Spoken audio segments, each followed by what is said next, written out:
Good morning, this is Pamela Bluewater for J&S Biblical Productions. We have heard many stories of Jesus healing the sick, but we may not know what we are supposed to understand from them in a spiritual sense to help us in our lives today. We have Mary Beth Violet of the Church of the Open Window with us to go over a very interesting pair of two miracles in one day. They are in Mark chapter 5, verses 21 through 43. So let's take a look at the action first. When Jesus had again crossed over by boat to the other side of the lake, a large crowd gathered around him while he was by the lake. Then one of the synagogue rulers named Jairus came there. Seeing Jesus, he fell at his feet.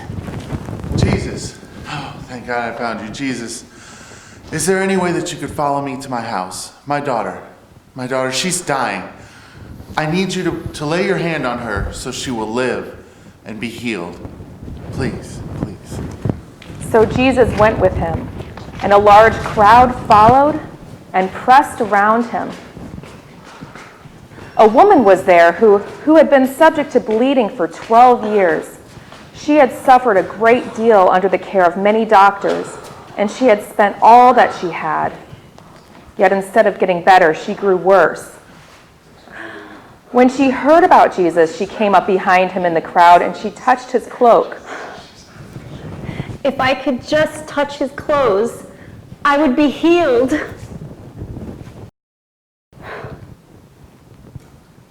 So she did. Immediately, her bleeding stopped, and she felt in her body that she was free from her suffering. At once, Jesus realized that power had gone out from him, and then he turned around in the crowd and he asked, "Who touched my clothes?" You see the people crowding against you, and yet you can ask, who touched me? But Jesus, he kept looking around to see who had done it. Then the woman, knowing what had happened to her, came and fell at his feet. Trembling with fear, she told him the whole truth. I have suffered at the hands of many doctors for so many years. I've spent all that I've had, and instead of getting better, I was only growing worse. Daughter, your faith has healed you. Go in peace and be freed from your suffering. Thank you. And then while Jesus was speaking, some men from the house of Jairus, the synagogue ruler, came to tell him, Your daughter is dead. Why, brother, the teacher anymore? No. Ignoring what they said, Jesus told the synagogue ruler, Don't be afraid. Don't be Is there afraid. hope? Just believe.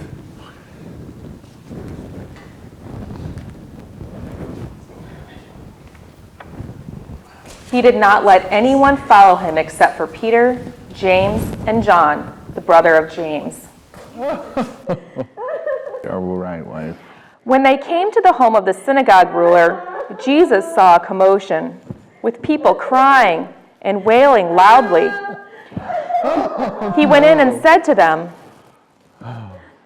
Why all the commotion and wailing? The child is not dead, but asleep. but they laughed at him. And after he put them all out, he took the child's father and mother and the disciples who were with him and went where the child was. He took her by the hand, and he said to her, Talitha Koum, I say to you, little girl, get up. Thank God, I'm alive. Immediately the little girl stood up and walked around. And at this, they were completely astonished.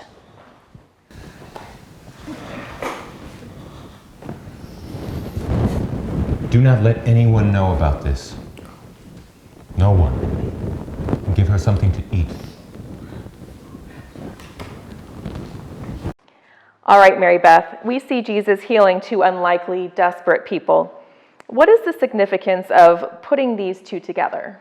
Well, the contrasts are important.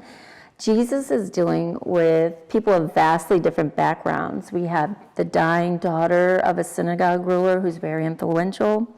And then we also have the unclean, poor, outcast woman who's in a hopeless situation. So then Jesus helps all who come to him no matter what? Yes, I'd definitely say so. But there is more. You can go to God and Jesus and pray at a synagogue or a temple in the standard way, or you can reach God or Jesus in your home. Take your problem, whatever it is, directly to him, illustrated like in both stories, and he'll listen to you. And he might not answer always, audibly, but just like the woman who touched the garment.